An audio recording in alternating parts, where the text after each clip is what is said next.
Help support the show by going to the Amazon.com search bar on footballsamerica.com when doing your online shopping. There are no charges to you, just support, and it will take you right back to the Amazon website. This month, Footballs America podcast listeners will get free shipping on any order over $35 when they go to footballsamerica.com/Amazon. Again, that's footballsamerica.com/Amazon.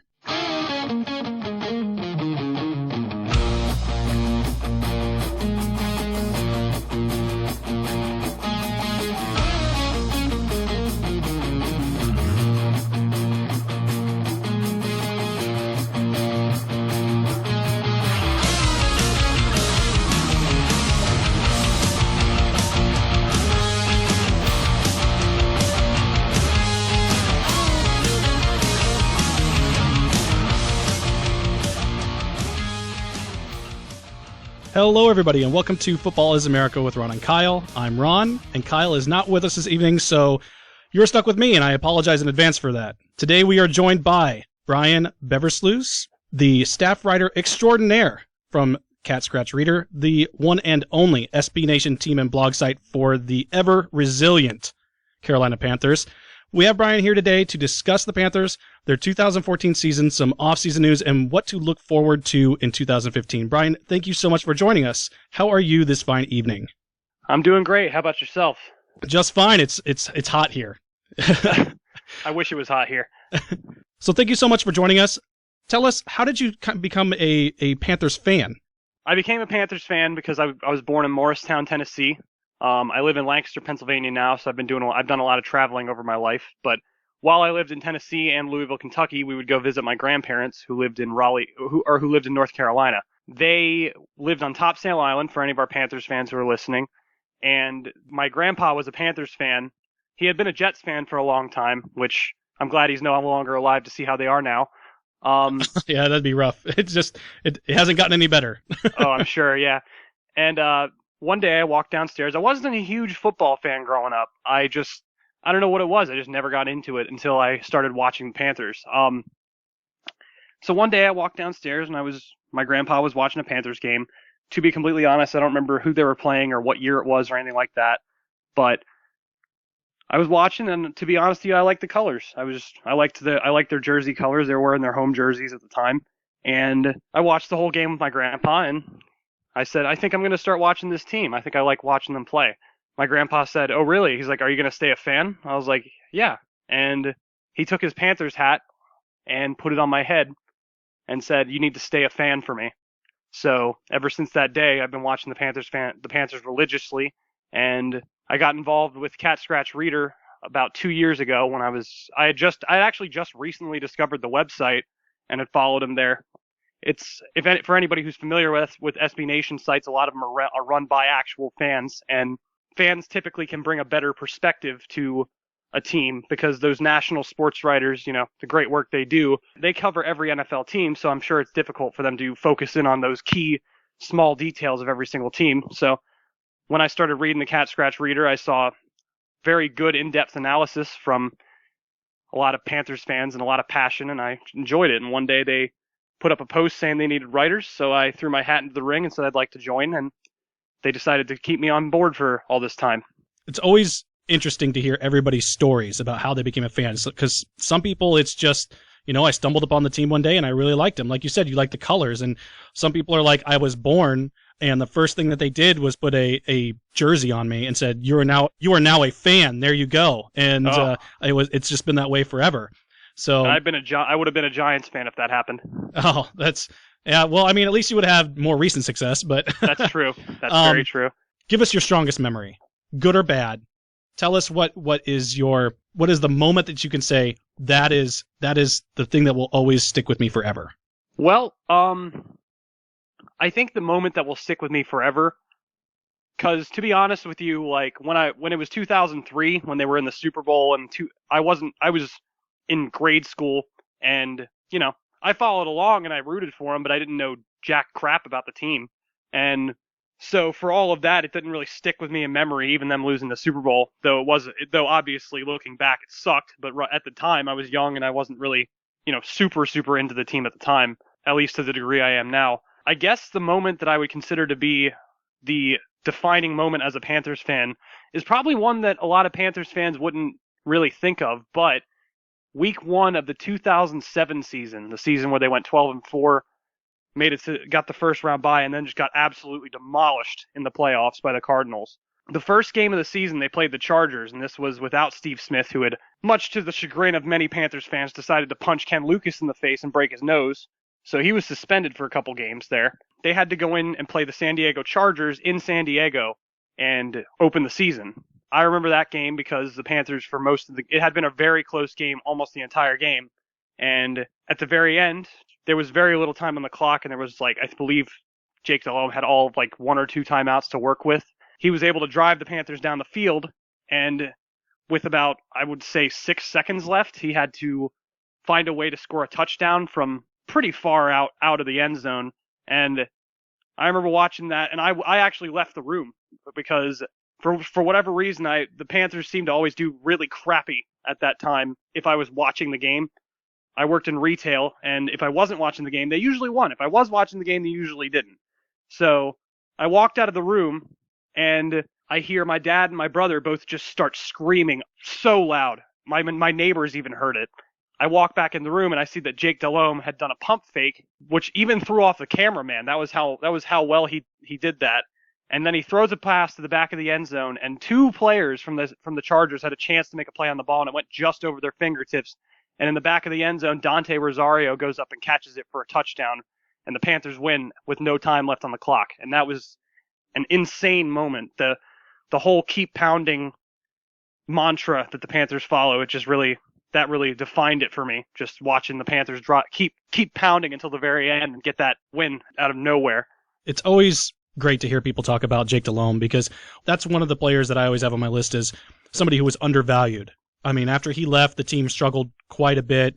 He never really got another real shot. I think a lot of it was age, and it just kind of injuries took its toll, but it's tough because he's never going to be a Hall of Famer despite having so much success with the Panthers over those years. It's a bummer, but hopefully that, one day they'll kind of pull him into their own Hall of Fame in some way, shape, or form. But let's kind of get on to the 2014 season before we get into all the off-season stuff and kind of get into what's next. We're going to jump into the time machine here. So let's travel back to the beginning of last year. Mm-hmm. It's the 20th anniversary season for the Panthers. Coming off a division championship, the team was poised to repeat with the wildly talented Cam Newton, but his health was a concern with a nagging ankle injury that left him unable to take the field until week 3 of the preseason, and then suffering fractured ribs in that game. Fans were really starting to worry. The last thing anybody wanted was for Cam to become injury-prone and turn into a Sam Bradford or a Jake Locker. The offensive struggles were apparent, and the fans widely blamed the unpopular move to shed all of the wide receivers as the reason why the offense was struggling so bad. Things did not get better off the field either, as what seemed to be the theme of the year, domestic violence, took hold of Greg Hardy and pushed him out of the picture, and the team ended up paying franchise tag money to a player that would not see the field all year. As the season neared, there was not much optimism. Panthers fans are different, sort of, though. They can be optimistic, but also realistic at the same time, which is weird. Out of the gate, the Panthers won 3 of their first 5, with understandable losses to the Steelers and the Ravens, of which both go on to the postseason, so that's really nothing to hang your head about. But then the spiral happened. Starting with a tie to the Bengals, 7 winless games stretched out like a 15-car pileup. They had some heartbreakers and some blowouts. The front office appeared to be understandably unhappy, and changes were being made all over the field. Veterans were being told to take a seat as rookies and young players came in to take over skill positions at cornerback, safety, defensive line, offensive line, and the largest bright spot that towards the end of the season, the wide receiver position, with Kelvin Benjamin and Philly Brown having close to breakout rookie seasons. It seemed to be the mindset that if you could not contribute, sorry, have a nice day. None of the young guys disappointed either, although working out rookie mistakes, they came together to make a young, fast, unforgiving defense centered around one of our favorite players, Luke Kuechly. But then the curveball. Cam Newton's accident, 2 fractured vertebrae. He would sit out for a couple of weeks, but return to a much improved offensive line as they seemed to kind of find a rhythm. As the season end approached, the Panthers needed to not only help themselves, but had to have a gift from the rest of the division to keep them in the playoff hunt. Not only did they smother the Saints so hard they needed to reschedule Mardi Gras, but the Falcons did what they normally do and messed their own pants down the stretch.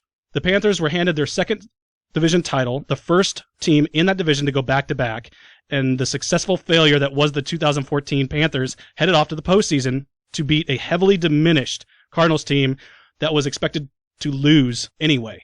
The Panthers go on, they lose to the Seahawks in the divisional round, and there's a lot to take in there. If you're looking back on all of that drama, can you tell us your thoughts on the season? What is the successful failure? Was it that, or was it something else? I agree with a lot of what you said, as far as there was so much drama around last year, and it was a lot to take in. Starting like Steve Smith being released, I loved Steve Smith as a fan growing up, and watching him leave was heartbreaking. I understood the decision because I know Steve Smith used to be kind of a hothead, and many Panthers fans who are listening probably know the frustrations that a lot of people have with Mike Shula. And I had heard rumblings that he had been mouthing off about Shula and whatnot, and that might have had something to do with him leaving. Really, it came down to, we need to move on, we need to move forward, we need to have the team that's now instead of the team that was. And I wouldn't call last season a failure, even though 7-9 is obviously nothing to smile about. There were a lot of things that played into it that I'm sure caused a lot of distractions in the locker room. The Greg Hardy issue was crazy. It's something that we even still discuss to this day on the Cat Scratch Reader at times. And it was out of nowhere. First game of the season, he was playing, even though there were people calling for his head on a platter. And team went well. Everything went well. Even with Cam Newton on the bench, week 1 against the Bucs, the Panthers still managed to pull out a win with Derek Anderson tossing touchdowns to Kelvin Benjamin and whatnot. It was a great game. And they continued into the beginning of the season by beating the Detroit Lions, who were a playoff team last year. They won. That was the first game Cam Newton came back and played, and that was the first game Greg Hardy also rode the bench. And the Panthers looked to be, after the first 2 games, on pace to repeat by a fair margin as NFC South champions. And then everything hit the fan all at once, like getting blown out by the Steelers, getting blown out by the Ravens, getting blown out by the Packers, tying the Bengals when we had a chance to win that. It was just bad. It was so bad last year at times. And the one thing that I always run into is the Panthers seem to rally after stretches of adversity. Even in their 12-4 season in 2013, they were not looking good. I believe they had 1 win before their bye week out of 3 games, and then they lost to the Cardinals as well. And then they just came back and rallied for 9 straight wins. And the Panthers took a while to do it this past year, but they did. They came through and they rallied, and they blew the Falcons and they blew the Saints right out of their own stadiums, which was very satisfying to watch as a Panthers fan. And they found a way to win, which, any other year in the NFC South, 7-9 doesn't cut it. You're picking at best in the middle of the first round, probably higher. But the Panthers just were able to rally behind Ron Rivera. Ron Rivera finally made some of the adjustments he needed to make. Antoine Cason was not a good pickup, unfortunately, for Dave Gettleman. And Gettleman's free agency track record the year before was outstanding, but Antoine Cason simply wasn't a good pickup. Thomas Daku simply wasn't a good pickup. Roman Harper sort of came on towards the end, but he was playing like crap for most of the season as well. The way this defense is structured is usually we live and die by our front 7, and the loss of Greg Hardy caused a lot of problems as far as pass rush for a while there. But every year, what teams are looking to do in the regular season is make the playoffs. And you can make the argument about record, you can make the argument about whatever you want to, but the bottom line is the Panthers did make the playoffs, and the Panthers did win a game in the playoffs, and that's something to build on. They kept pounding even when it seemed like things couldn't get any worse. Probably the worst moment in last year was the game against Minnesota when we had 2 blocked kicks in the same game on special teams returned for touchdowns. And that's just maddening as a fan. As a unbiased watcher, it's maddening, I'm sure, to watch a team who special teams is theirs to specifically for one thing, which is to punt the ball away or to kick it off and make sure that is handled properly. When that doesn't happen once, it's maddening enough. When it happens twice and it's returned for 2 touchdowns, I'm sure fans all over were freaking out about something like that. That was the absolute worst, and the Panthers were able to rally from that. So people are going to say that the Panthers didn't deserve to make the playoffs, and they can say that they're not going to do it this year. But I disagree, because the Panthers fight and they keep pounding and they win. Well, anybody that says that the Panthers don't have a shot to make the playoffs this year is insane. When you look at their roster, the improvements they're going to be able to make, the development of the people that they put in towards the end of the season, the young guys and the rookies, and then you look at Atlanta, that is pretty much your only competition. You're not going to get any competition out of Tampa Bay, maybe because their defense will be good, maybe, but you're also, I mean, the way that the New Orleans is just fire sailing everyone at this point and having to backtrack because they really put themselves in a bad situation with the cap. I just don't see anything less than the Panthers being a very competitive contender for that division. And if they win it 3 times in a row, holy crap. So let's kind of go on to Ron Rivera. He is kind of the reason that this team has had a lot of success, but for some reason, he's also constantly referred to as being on the hot seat. He's a defensive guy. I'm a big Bears fan. I loved his defenses in Chicago during the best years that they had there. Can you give us some of your opinion on that? Is he at risk now of being fired even though he went back-to-back, or would you say he's safe at this point? I wouldn't say he's safe, though he did get an extension after 2013. He has the pedigree right now because he has 2 straight playoff berths, and that's something that no coach in NFC South history can say, at least since the NFC South was born. This is the first time any team in the NFC South has repeated as the division champion, so he has that in his back pocket. But for whatever reason, Ron Rivera just he only seems to really turn it on as a coach when the season is when it's either win or you go home. Last year, when there was that big stretch of losses, there was still a chance for us to be in the playoffs. As sad as that was, every time there was questionable play calling, which it may or may not be Ron Rivera's fault, because obviously there's the offensive coordinator thrown in there, but there's questionable personnel moves, keeping Antoine Cason and Thomas Dacoud in there even though they weren't doing too well. There's questionable time management. There were plenty of times where he didn't effectively use his timeout. You can even hear the commentators questioning why he was doing what he was doing. And the whole Riverboat Ron persona that he picked up in 2013 seemed to just kind of fade out until halfway through the season. Ron Rivera's biggest thing, this big quote that I really like to hang on to from Ron Rivera, is he wants to twist the knife. When the Panthers are up, what he means by that is we need to keep hitting them and keep hitting them in the mouth hard. And I agree with that mentality, but it doesn't seem to follow it. Like, you got to stab the team first before you can twist the knife. And I would think that Ron Rivera's job is safe, but if he follows up with another 7-9, 8-8 season, like sub 500, I can guarantee that next year he's going to be on the hot seat for real. Yeah, we have a kind of an ongoing joke with the whole Riverboat Ron thing as well. All of your fans who are interested can listen to the show to find out, so I'll plug myself there. But he's not a bad coach. He's got a lot of really great theory and a lot of really, for one, his defense strategy is outstanding. So it's always troubling to see him be on the hot seat. We compare him a lot to Tom Coughlin. He pulls it together when his job's on the line, and that is kind of by the seat of his pants kind of way that he lives as a head coach. And you can't put it all on him. Some of it's on players, and you have the Greg Hardy thing, and you have injuries, and you had an offensive line that drastically underperformed. So it's tough, but let's get into some of the personnel moves where we're going to see some improvements now. Let's start with tackles Michael Orr and Jonathan Martin. Both are former high draft picks jumping into their 3rd team. Both have had issues. Orr's are more fundamentals and skills, while Martin's are more off-the-field baggage. Give us your thoughts on these signings. Who is the better pick here to be a big-time contributor, if either? And what is the plan to sew up the burden tackle position that they have there? Well, it was laughable, the tackle group that we marched onto the field last year. Byron Bell was a mediocre at best right tackle, and I know he gets he's a whipping boy when it comes to hate, but he did not need to be playing left tackle last year. I know that he was our only option, but he should not have been playing left tackle. He had no place playing left tackle. And Nate Chandler, who was promising in his starts as a right guard, playing right tackle after 2 years removed from playing defensive tackle, that's a little bit much, especially as a starter.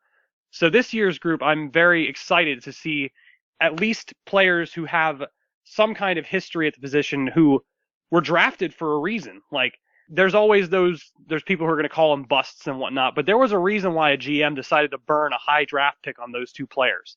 And Michael Oher, I think, is going to be the guy we're looking at as far as being a key contributor right away, because the Panthers went out and signed him right before free agency. Like, you could tell based on the timing of that move that that was exactly who Dave Gettleman was targeting at that time, because he knew he could get him at a fair price, and he saw something in Michael Oher that made him want him. And Michael Oher has experience as a left tackle in Baltimore. He played right tackle for Tennessee last year. I've been hearing reports that he was battling some kind of toe injury, which obviously for a position where foot movement and technique is a big deal, having a toe injury is a really bad thing. If that injury is actually treated and ready to go, and he's ready to go, he will most likely be the left tackle starting the season, barring a high draft pick that ends up turning it on real quick and taking over as left tackle. Jonathan Martin, I'm not entirely sure about, because his whole thing was off the field issues, yes, and that was the whole bullying scandal, which we've all gone over ad nauseum at this point. I just don't know if Jonathan Martin is going to start as a right tackle over a guy like Mike Remmers. But this is his chance to prove that he deserves another shot in the NFL. So I have high hopes for him as well, but I do not see the Panthers taking another season, another draft, and not addressing the tackle position in some way. And whoever that guy is going to come in and is going to come in and battle for either the starting left tackle position or the starting right tackle position. But I think Michael Oher at the moment is the planned starter at the left tackle, and that will probably be where he stays, at least to start the season. Yeah, and how many blindside jokes did you have on the show, on the page before, as soon as he was signed? I'm guessing that they were just plentiful. Well, there were a lot of fans calling for us to also sign Uma Thurman, or Sandra Bullock. I'm sorry, yeah, Sandra Bullock. It doesn't matter. It's funny no matter what. Yeah, Sandra Bullock. They were looking for that one, and then there was plenty of pictures put up with that and whatnot, and it's kind of funny to me that we have a guy who was in a movie and we have another guy who was heavily involved in a bullying scandal where he's been called out for being soft about it several times. Yeah, I mean, go big or go home. If you're going to be TMZ, be it all the way. You got Cam Newton. Might as well. He's outstanding. You got D'Angelo Williams, who we're going to talk about next, going to the media, talking about how nobody loves him. I mean, let's actually, you know what? Let's just go ahead and get with that right now. D'Angelo Williams, he gets released. This one was strange, but necessary from the football standpoint. For years now, I have wondered why they kept paying Williams and Stewart starting money for guys who were basically splitting carries, or one of them couldn't be healthy at the same time as the other. It was like they couldn't make up their minds. Aside from all the comments made by Williams in the media, it seemed to be the right move to me, as the injuries kind of took their toll on him. Stewart has had his fair share of injuries as well, though. So tell us, is this the right move, committing to Stewart? I do believe it was the right move. D'Angelo Williams has always been a very solid contributor, no matter how much he's actually carried the ball. He's always been the guy who you tell him what role he's supposed to play and he's going to play it. And I always applauded that about him. It really sucks from a fan standpoint to see him go, but it makes a lot of sense. Dave Gettleman last year pretty much made it clear that it doesn't matter who you are or what you've done for the team. It's a what have you done for me lately team. It's a what have you done for me lately league. And unfortunately, D'Angelo Williams last year just didn't do a whole lot for us lately. Jonathan Stewart was the guy who came in, had an outstanding season after all these seasons of injuries.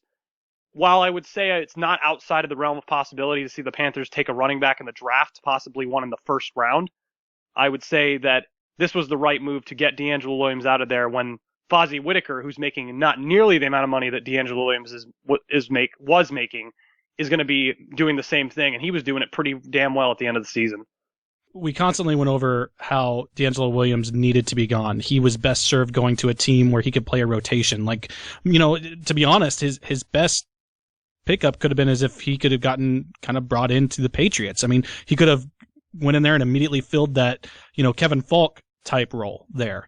He can run hard from a draw position and hit the flat real well for a catch there. And not only that, he can get through the tackles if you need him to, but not 30 times a game. He's a 12 to 15 kind of game guy now at this point.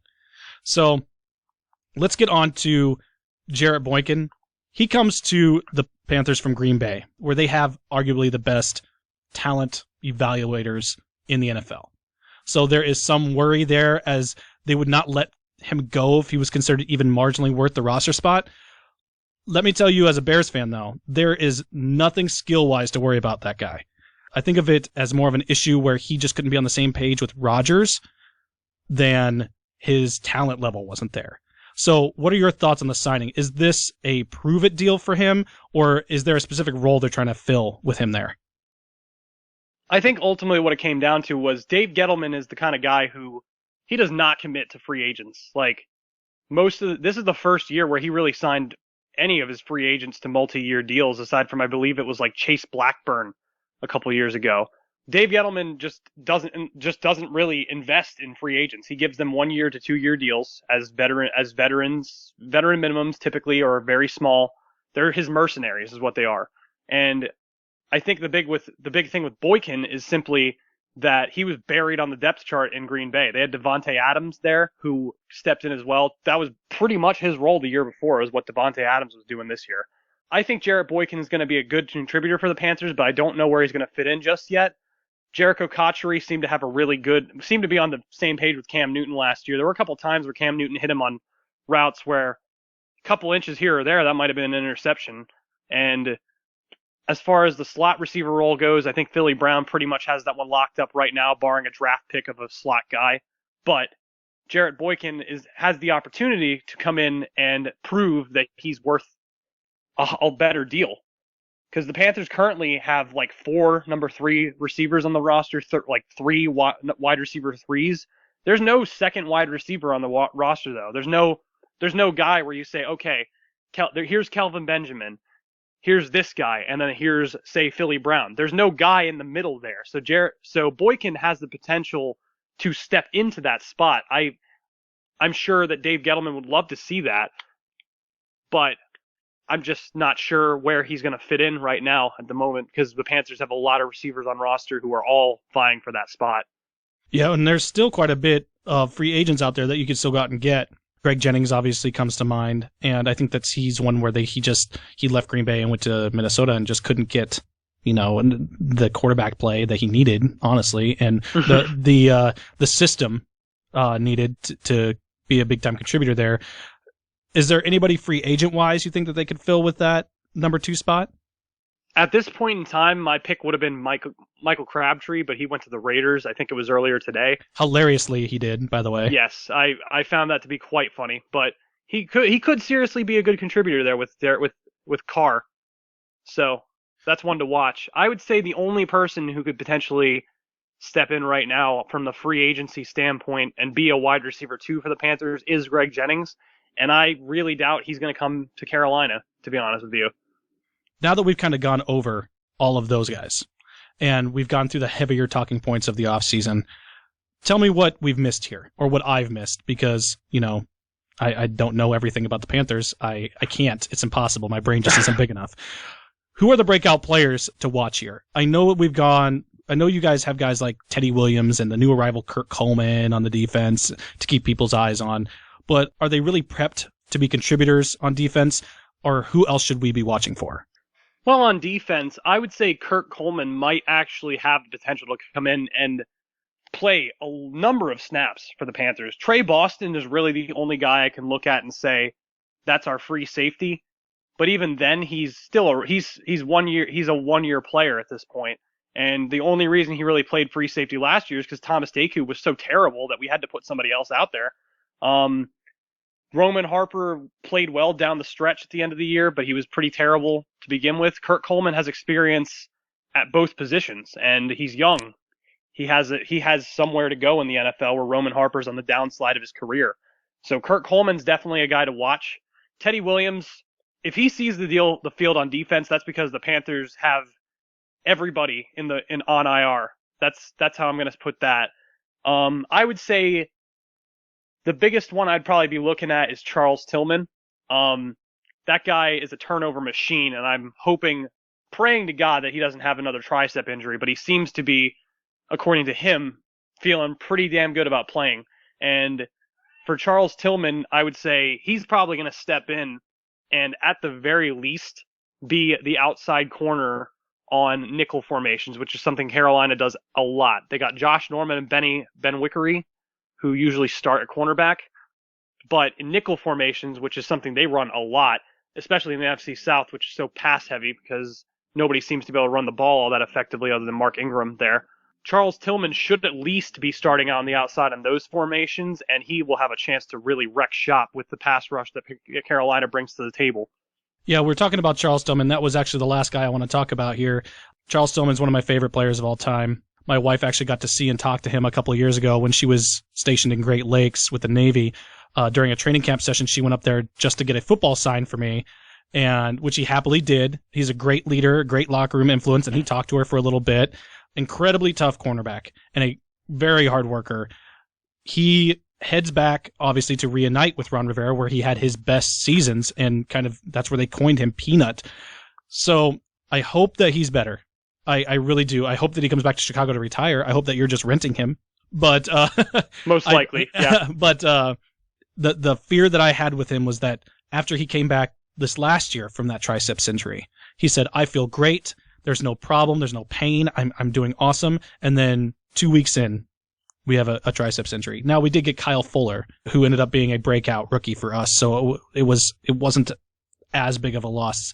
Now, obviously, the Bears defense was not good, but I mean, bottom of the league in just about every stat category, even picking gum off the bench. So, yep. I hope for the best with him, and I really do hope that he has a great season there. I hope that he can help them win a Super Bowl and, finally get his Super Bowl win that he deserves. Yeah, I agree. I think that he was definitely one of the better pickups that Gettleman has made so far. Now, this is pre-season, like before the season.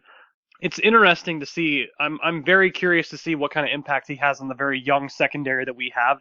He was actually selected as the Walter Payton Man of the Year, I think it was, in 2013, and Thomas Davis was selected as the 2014 Man of the Year. Yep. Which I find that to be awesome because now we have two guys who were great contributors for their team. Thomas Davis is one of the centerpieces of the defense, and Charles Tillman was, when healthy, one of the centerpieces of the Bears defense. We're going to have two guys who were vocal leaders and outstanding players off the field on our defense, most likely playing a decent amount of the snaps. I'm very, very excited to see the defense this year with those two veteran presences. Yeah, and you've got to just be excited to see the two of them play together and how their interaction is going to be, because they're both the kind of guys that are team players, and they're going to be on the field, high-fiving and just directing these guys where to go. This is going to be a brutal defense. Most people are not giving the defense the respect that it deserves. This is going to be a tough one to play. So it's definitely going to be something to watch out for, but we've got to get on here to the draft stuff. So let's go ahead and jump into that. Mm-hmm. Let's talk wide receiver to start. The Chiefs boasted the most inept receiving core last year, but the production outside of Kelvin Benjamin for the Panthers left them not far behind them. Is this a position that you see them going high on, or is it a secondary concern at this point? I could see the Panthers using even a first-round pick on a wide receiver, though it's this year, as far as the higher level, this is another draft like last year where there's a lot of good first-round talent receivers in the draft. So there could potentially be 5 or 6 first-round receivers being taken. There could also be receivers with first-round grades dropping into the second round as well. The guys that I would be looking at for Carolina would be Brashad Perriman. He's a guy who has shot up draft boards. He could potentially get taken in the back end of the first round. There's a lot of people who are clamoring for Jalen Strong as well, but I feel like he's another version of Kelvin Benjamin, except with worse hands, and that's a statement considering Kelvin Benjamin had a lot of problems with drops last year. I'm as far as predicting the draft, I would say I don't think the Panthers are going to go receiver first round this year. Now, this is just a blind shot in the dark as far as what Dave Gettleman's looking at, because usually the past 2 drafts for Dave Gettleman have just been in the first round. A really good player has fallen to wherever he's picking. He pretty much ran to the podium when Star Lotulelei was available for us in 2013.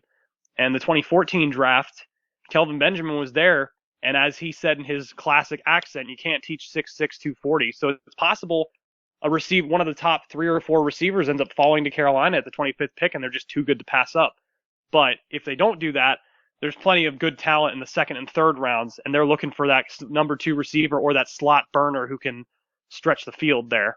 I mean, you guys, could you imagine though, with them having Kelvin Benjamin, and then them getting another big receiver like that? Then you have, if you go out and you get yourself a 6'4", 6'5", 230, 240 guy again, and then you have Kelvin Benjamin on one side, that guy on the other, you have Greg Olsen running the seam route, and then you also have Philly Brown and Jarrett Boykin inside each of those guys, running a 4-receiver set, just losing your freaking mind, just letting Cam Newton just go berserk. I mean, that would be insane. I mean, you would have to cover all those guys. Those guys are all legitimate threats. You'd have to cover all of them. And then you also have to cover Newton, which is almost impossible. And now we're talking an offense that he was very similar to the one that he ran at Auburn. I mean, that could be something that could be revolutionary, I guess, in the NFL. I mean, we've seen a lot of revolutionary offenses kind of come about recently, so I wouldn't put past them to do something like that. Now, I know that Ron Rivera's offensive mindset is not that, but it's just fun speculation. I agree. I wouldn't be upset if they took a receiver in the 1st round. Even Jalen Strong. I mean, there were a lot of question marks about Kelvin Benjamin at the time in the 1st round, and obviously he worked it out to be one of the top receivers in the draft last year. One of the top overall draft picks in the 1st round, and it would definitely greatly benefit Cam Newton to get any kind of weapon there in the 1st round. It's just a matter of making sure the value's there, because Dave Gettleman is all about taking the best player available, and it would not surprise me to see him take a defensive tackle in the 1st round, just because the rotation, for example, is such a big deal in Carolina. So, 1st round wide receiver, I don't think any fan would be opposed to it. That would actually be a great move as far as getting Cam Newton a weapon, but it just depends on how the draft falls when you're that late in the 1st round. So let's go on to pass rusher here. With Greg Hardy out of the mix, the Panthers have a definitive need at pass rusher. They still had a respectable 40 sacks last year. I think they went like about 15th in that category in the NFL, but without an edge guy, the NFC South quarterbacks will tear you apart. Give us some insight on how they plan to address this need, and is this a top priority in the draft? Judging on how Dave Gettleman has reacted to his visits, I should probably mention that as far as visits go, you can't really take stock in who a team visits with, because they could be doing their due diligence. They could be using one of their visits just to talk to that player about somebody else on their roster. So you never really know with those, and you can't read too far into them, but he has been looking at a lot of the top-tier pass rushers in the draft. And it would not be outside the realm of possibility with the draft that now has 10 picks for the Panthers to jump up and pick a guy in the 1st round. A pass rusher is definitely a possibility. It's really tough to replace Greg Hardy's production there. He had a very great season in 2013 prior to this whole domestic violence crap in 2014, and Mario Addison stepped in admirably as a pass rusher early on in 2014. Coney Ealy really turned it on towards the end. He was the 2nd round pick the Panthers got last year, who probably should have been taken in the 1st round, so we were very fortunate to see that happen. And we have our sterling defensive tackles in K'Wan Short and Star Lotulelei, who I think is one of the better nose tackle and under tackle combos as far as 4-3 defenses go in the league. But as far as all of that talent on the defensive line, we could still potentially be looking for that top tier pass rusher to pair with Charles Johnson to absolutely wreak havoc on the NFC South. It's not outside the realm of possibility to watch them burn a top pick on a pass rusher if a good one is there at 25, or if the right guy takes a slide and they end up jumping up to, say, the 15th or 14th pick for someone like that as well. Now, the big part of the defense is the front 7, but a big problem last year was the back end. Safety seems to be a big concern for a lot of fans and a lot of writers, honestly. A lot of pieces were added, but the need to shore up that safety position is a big time concern. The Panthers were terrible at that safety position. Lots of articles you can read on Cat Scratch Reader about all of the safety problems. Everybody actually can go on there, read what Brian's written. read what everybody else has written. If you're not going there, first of all, you're doing it wrong. You're doing life wrong, to be honest. So go on there, read about the safety problems you have, because if you don't believe me, then you're also wrong. And so, I mean, what are you even doing anymore? What I'm going to force you to do is talk about this, even though you kind of already have some insight. You've written some stuff on this over the past couple of years. Give us what the Panthers' best direction is at safety.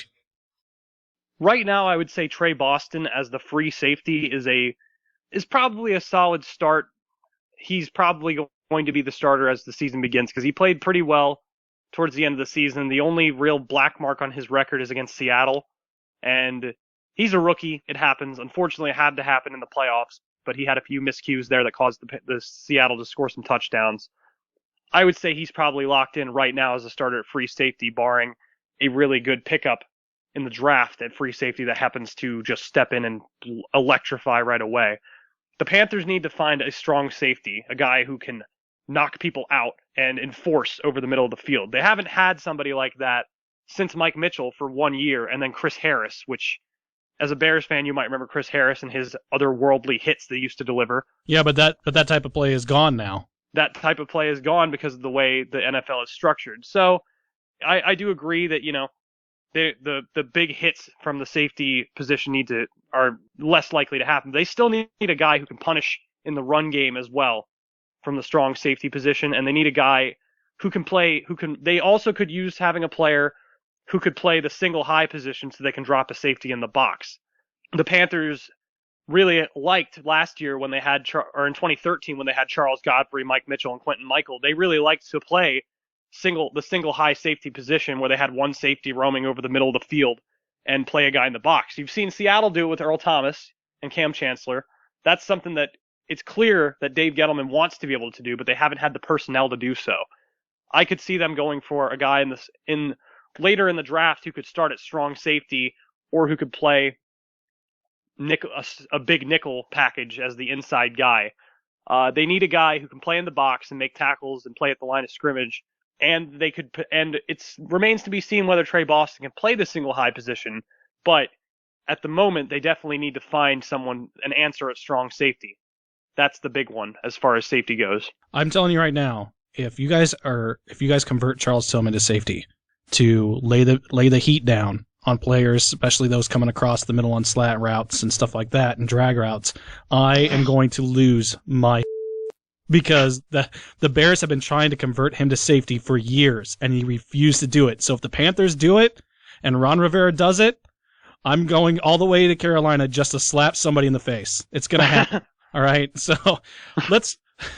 so before I get too worked up, let's talk about the schedule that you guys have coming up next year. Panthers had the luxury last year of playing in the worst division in football. I don't know if that will be the case again this year, but history kind of bets against them. Looking at the schedule, it is substantially harder from the outside looking in, outside of the regular division opponents, of course. You have at home Philadelphia, which they're an unknown what they're doing up there. Chip Kelly just going berserk. I have no idea, man.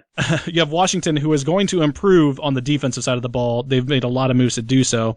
You have Houston, who is a juggernaut on defense, and they're hopefully going to put that offense together there in some way. You have Indianapolis, big-time offense, and you have Green Bay, who is just good all the way around.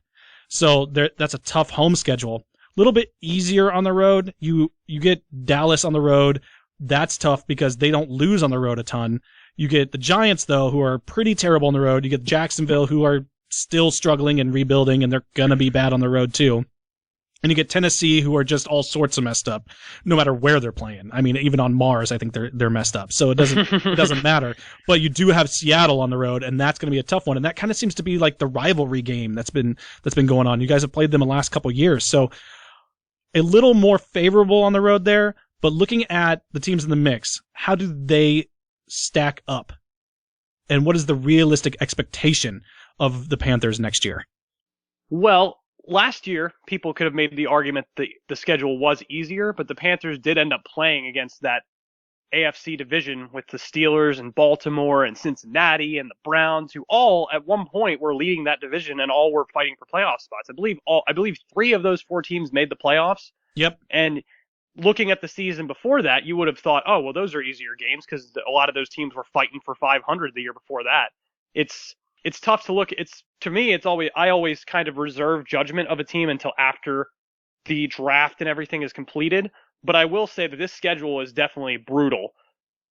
Seattle is going to be tough at home no matter who is on the field. I don't care if Russell Wilson is injured and they have a backup quarterback in there. They're still a tough team.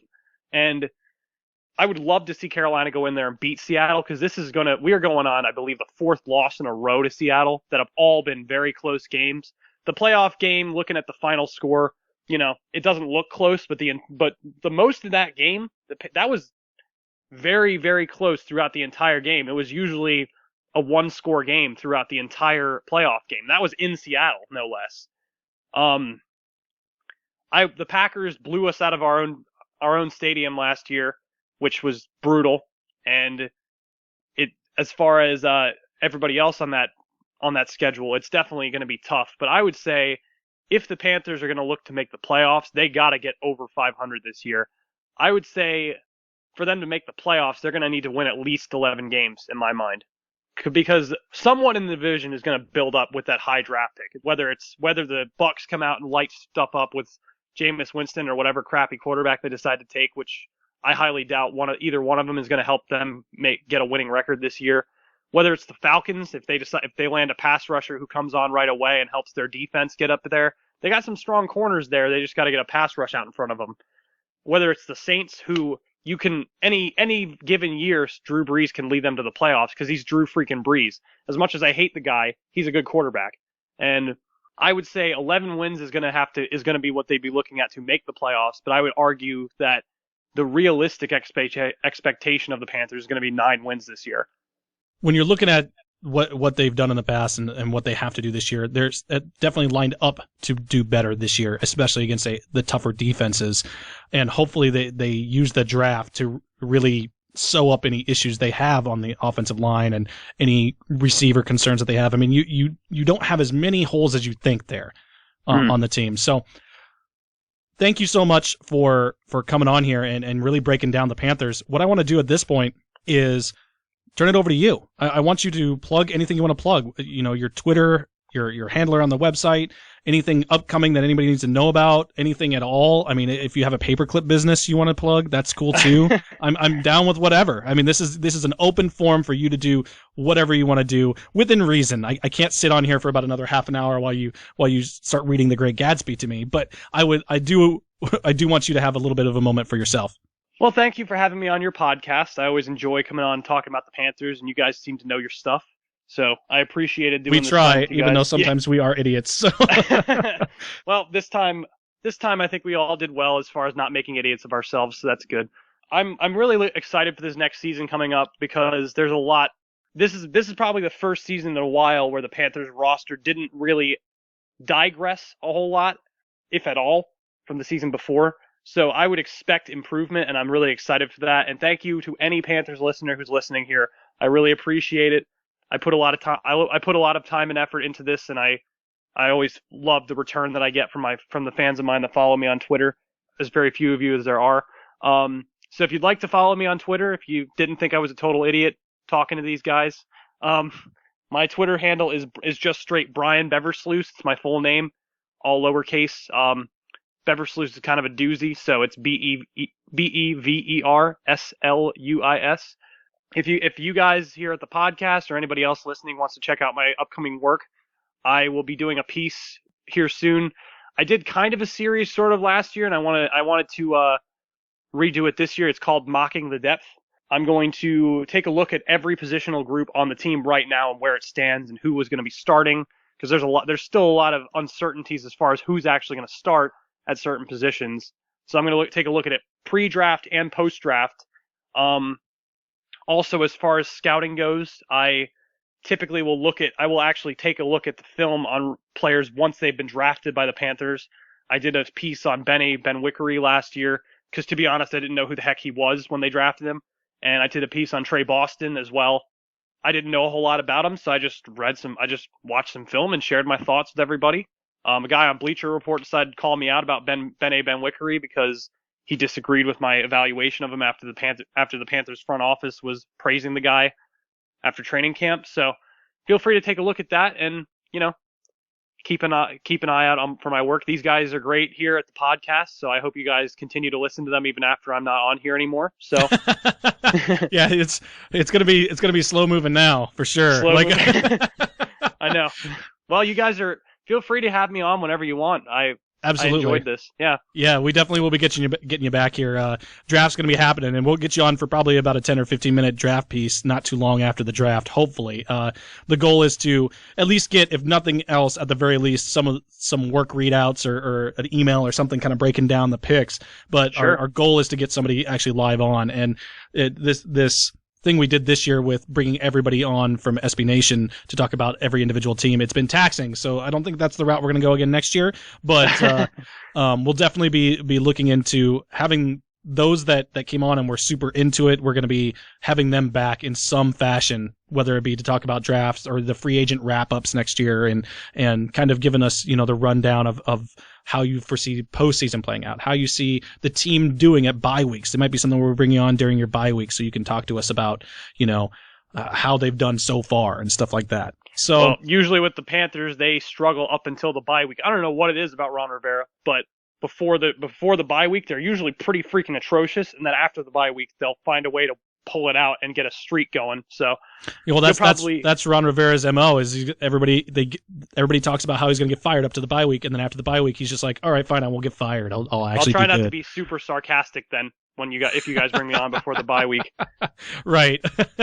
All right. Well, hey, to all of you listening from Cat Scratch Reader, this was your very own Brian Beversluis, staff writer extraordinaire from your very own Cat Scratch Reader. Man, that is a tough thing to say. Jeez. I know, right? We're really committed to all of you at SB Nation, whether you're part of the Panthers community or any other community. We love SB Nation. We love your website, and we're hoping to really become a bigger part of the SB Nation. And I don't know how we're going to do that, but I hopefully if I say it enough, it'll just happen. So I'll talk to the guys upstairs. So to all of our listeners that are joining us for the first time to talk Panthers, and you are a Panthers fan and you didn't know about Cat Scratch Reader, now you do. Now you know where to go. Now you know who to look for. This is the guy to go to when you have questions. Go to his, leave comments, leave your scathing reviews, whatever it is that you want to do for him and to help him better himself, or to get something back in return. He loves the sarcasm just as much as you love giving it. So he will return the criticism. For all of you Cat Scratch Reader listeners, you can get our show at footballisamerica.com. All of our shows are there. You can go back and listen to every interview, all of our shows. You can also get us on Twitter at FBIA Podcast. You can go to our Facebook, facebook.com/footballisamerica podcast. We also have emails. You can go right on our webpage, click the email link, email us, tell us how horrible we're doing or how great we're doing and how much you loved Brian or how much you thought this was a horrible mistake that we've made. I mean, it's really your opinion and it's never wrong, but I mean, we'll choose whether or not to listen to it. But I wouldn't listen to it. We loved having Brian on. Brian, thank you so much. Stick with us after we cut out here and we'll kind of wrap you up, okay? Sounds good. Thanks, right. everybody. Take care.